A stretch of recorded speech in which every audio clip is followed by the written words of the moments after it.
नमस्कार दोस्तों, मैं हूं अदिति और आप सुन रहे हैं दी वंडरस नारी पॉडकास्ट सीरीज को। एक ऐसा पॉडकास्ट जहां हम मिलवाते हैं आपको उन अद्भुत नारियों से जिन्होंने ना सिर्फ इतिहास रचा बल्कि समाज को बदलने की ताकत भी दिखाई।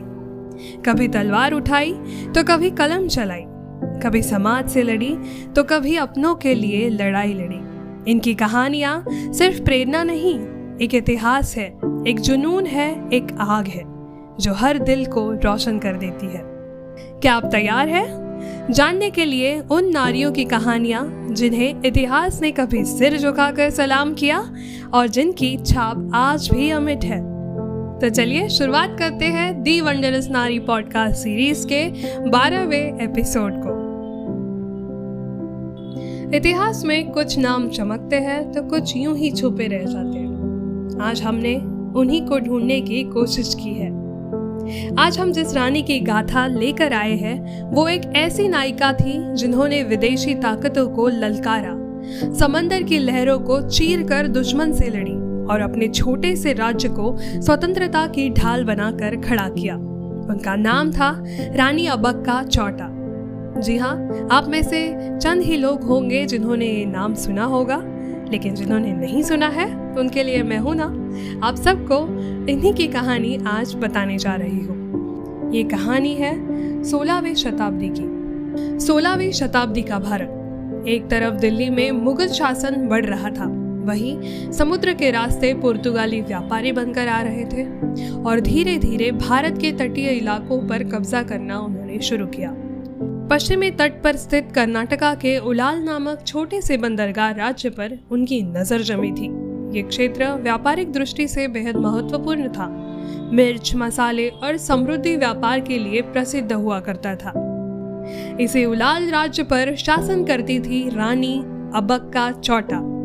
वे चौटा वंश की राजकुमारी थी जिन्हें बचपन से ही युद्ध कला, राजनीति और प्रशासन की गहन शिक्षा दी गई थी।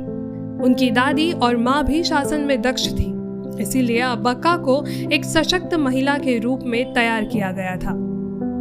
रानी अब्बक्का की सबसे बड़ी विशेषता थी उनकी अडिग राष्ट्रभक्ति। जब पुर्तगालियों ने उलाल पर दबाव डालना शुरू किया, व्यापार पर नियंत्रण, कर वसूली और धर्मांतर करने की कोशिश की, तो अब्बक्का ने दो टूट मना कर दिया। उन्होंने पुर्तगालियों को चुनौती दी, मेरे राज्य की मिट्टी पर कोई विदेशी अधिकार नहीं जमा सकता। और यहाँ से शुरू हुई उलाल की शेरनी और पुर्तगाली सेनाओं के बीच लंबी और साहसी लड़ाई। पुर्तगालियों ने कई बार उलाल पर हमला किया, एक बार नहीं, दो बार नहीं, बल्कि 3 बार। हर बार रानी अब्बक्का ने गुरिल्ला युद्ध नीति अपनाई, जंगलों, घाटियों और तटों का लाभ उठाकर दुश्मनों को उनकी ही जमीन पर मात दी। उन्होंने मुसलमानों, जैनों और हिंदुओं को एक साथ मिलाकर एक ऐसी फौज खड़ी की जो धर्म नहीं, धरती की रक्षा के लिए लड़ी। क्या इसी तरह की लड़ाई की आज भी हमें जरूरत नहीं? एकजुट होकर एक साथ लड़ने की। खैर, अब्बक्का चौटा के सेना में महिलाएं भी शामिल थी।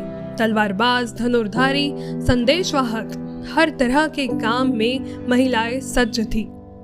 रानी अब्बक्का की रणनीति इतनी प्रभावी थी कि पुर्तगालियों को बार बार हार का सामना करना पड़ा। एक बार तो उन्होंने खुद को पुर्तगालियों द्वारा भेजी गई आग से भरी नौकाओं से भी बचाया। अपने नौसैनिकों के चतुराई से समुद्र के रास्ते पुर्तगाली बेड़े को घेरकर पलटवार किया। अब्बक्का चौटा को इसीलिए पहली महिला स्वतंत्रता सेनानी भी कहा जाता है, जिन्होंने बाहरी ताकतों से दो टूक मुकाबला किया, किंतु अंत विश्वासघात ने उनका साथ छोड़ा। उनके ही एक रिश्तेदार ने लालच में आकर उनकी रणनीतियां दुश्मनों को बता दी और इसी कारण वे पुर्तगालियों द्वारा बंदी बनाई गई। पर उन्होंने जेल में भी हार नहीं मानी, ना झुकी, ना धर्म बदला, ना आत्मसमर्पण किया।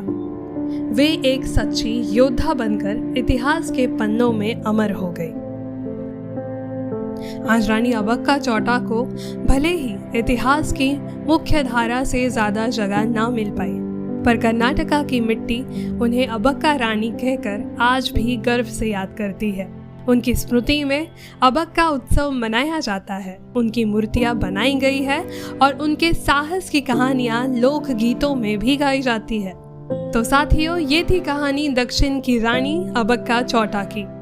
एक ऐसी रानी जो केवल तलवार नहीं, आत्मसम्मान और स्वतंत्रता की प्रतीक थी। उनका जीवन हमें सिखाता है कि साहस, समर्पण और एकता से कोई भी विदेशी ताकत परास्त की जा सकती है। और यही सीख आज हमें सीखनी है।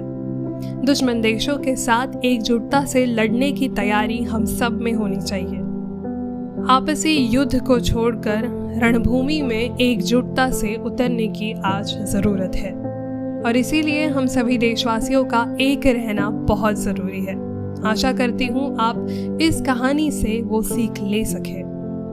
तो चलिए, अगर आज का ये एपिसोड आपको पसंद आया है तो इसे शेयर करना ना भूलें और ऐसी ही अद्भुत और अनकही अनसुनी कहानियों के लिए हमारे साथ बने रहिए दी वंडरस नारी पॉडकास्ट सीरीज में, मेरे यानी आपके अपने अदिति के साथ। फिर मिलेंगे अगले एपिसोड में ऐसी ही एक प्रेरणादायी कहानी के साथ। धन्यवाद।